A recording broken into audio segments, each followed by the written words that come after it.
Alright, people, welcome back to the channel where we talk about money, masculinity, and modern reality. Now, today we're gonna touch on modern reality for a bit. We're gonna discuss the hard truths about low income in Jamaica. Now, the system is hard, don't get me wrong, but the system has never stopped a determined person. Now, I never started this channel to spare people's feelings, and I won't start today. What I'm about to say is very harsh, and I hope that young Jamaicans will listen and take from it what is necessary to break you out of the victim mindset and start blaming the government, your family, your teachers, your parents for the situation that you are in. Now, I want you to take control of your life, for your independent life, and change it for the better, and take the necessary steps to change it for the better, rather than sit and wallow in self-pity. Now, we're gonna talk Jamaica for a bit. The Prime Minister of Jamaica said the minimum wage starting July 1, 2026 is going to be $17,000. All right? So $17,000 are going to be minimum wage, right? But yes, still landlords are out here renting these 1 to 2 bedroom houses for 40 and 50 and 60 and thousands. Jobs are so hard to get in Jamaica these days. I'm tired for sending out application every single day, and I have my qualifications, right? If you're not on links in Jamaica, it don't make sense. Not to mention daycare. These daycare is $5,000 a day. So do the math. So you're getting $17,000 a week, plus you have to pay for daycare. Because all the time your friend or your family member them I go watch your penny for you. So una hear me out, una do the math right here, so make it make sense. Oh, people are gonna survive past $17,000. If you are earning minimum wage right now, struggling to cover rent, food, transportation, at what point do you stop saying, the government are fight against me, and start asking, what do I actually bring to the table? Because that question right there is the one that most people avoid. Everywhere you go, you hear the same thing. Things too expensive, the government not doing enough, jobs don't pay in Jamaica. And listen, none of that is wrong. Here's where it becomes a problem. When that becomes your entire explanation for your situation, because now you've removed yourself from the equation and start pointing finger at everybody else but yourself, there's no accountability there. It's everybody else's fault. Now let's look at cost of living. Cost of living is real, but so is competition, and I'll explain what that means. Yes, cost of living in Jamaica is high. Groceries, expensive. Rent, rising fast, especially in Kingston.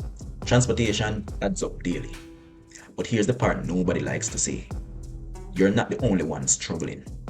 There are thousands of people applying for the same jobs you are applying for. The same qualifications, the same experience level, same skill set. So what happens? Employers don't need to raise wages. Why? Because there's always someone else ready to take your place. That's the reality. That is the reality. If 500 people can do what you can do, you don't control your income. The market does. Because you're expendable at this point, you're easily replaceable. For example, it doesn't take skill to flip a burger at Burger King. And I'm not bashing minimum wage workers in any way, shape, or form. But it doesn't take skill to flip a burger at Burger King. Therefore, if you decide that you're gonna challenge that system have 500 other people who ready to flip burgers and take the pay that you are getting. So you're easily replaceable. So when you don't have skill sets that the marketplace needs and cannot do without, the competition or the market controls your income. I don't believe Jamaicans are making $2.3 million a year, and you're making $2.3 a month. The Prime Minister of Jamaica is being paid $2.3 million a month, give or take. So you are getting 28 point something a year, while your wife is getting 22 point something a year. Go see, I'm sure you got investment portfolios, investment properties, and stuff like that. We're not even getting close to that, and he's asking us to have more children. Let's look at the Jamaican job market and the reality of it. Let's break down the job market honestly. A lot of people are stuck in roles like security guards, cashiers, customer service reps, basic office assistants. These jobs are everywhere. But they all hit a ceiling. Why? Because they don't require rare or specialized skills. Now compare that to someone who learns electrical, becomes certified as a mechanic, picks up coding or digital marketing, does welding, plumbing, or HVAC. Those skills are harder to replace. And when you're harder to replace, you can charge more. That's how income actually works. Not feelings, not fairness, value. And here's another thing. A lot of people think that migration is the magic fix to their problem. A lot of Jamaicans believe the solution is simple. Just go to foreign. Yeah, just fly out and go foreign. US, Canada, wherever. But here's the truth many people don't talk about. If you are unskilled here, you don't magically become skilled when you land overseas. So what happens? You end up working long hours, doing physically demanding jobs, paying high rent, living paycheck to paycheck. Yes, the currency is stronger, but so are the expenses. So now you're earning more but spending more. And if you don't level up your skills, you stay in the same position, just in a different country. Minimum wage in Jamaica is survival, not success. Let's be very, very clear about this. Minimum wage in Jamaica is not designed for independence. It's designed for survival.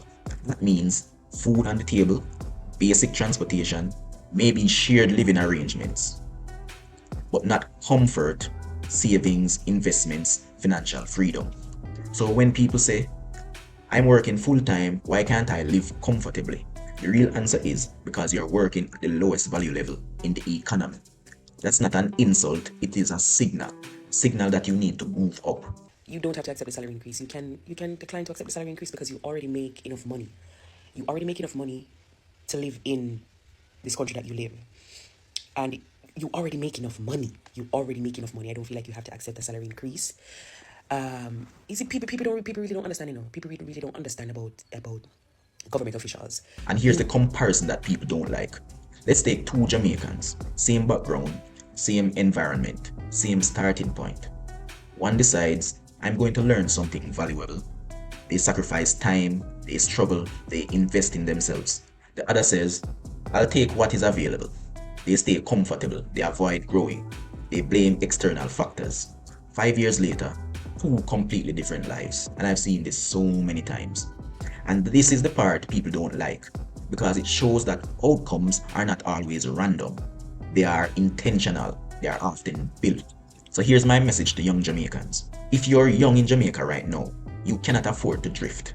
You cannot afford to be average, because average in this economy is struggle. You have to be intentional. Learn a trade, pick up a digital skill, find something that makes you valuable, because the truth is, no one, absolutely no one is coming to rescue you.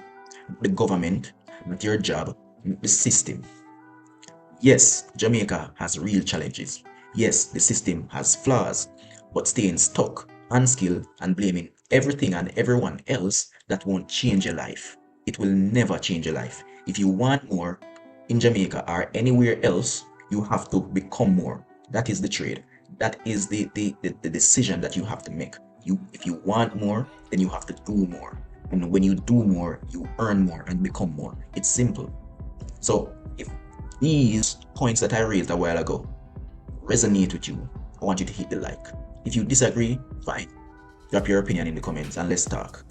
And if you're serious about leveling up your life, I'm asking you to subscribe to the channel for more. This is Gentle Savage, and I do videos like this every week. Ain't no limit when I'm in my zone.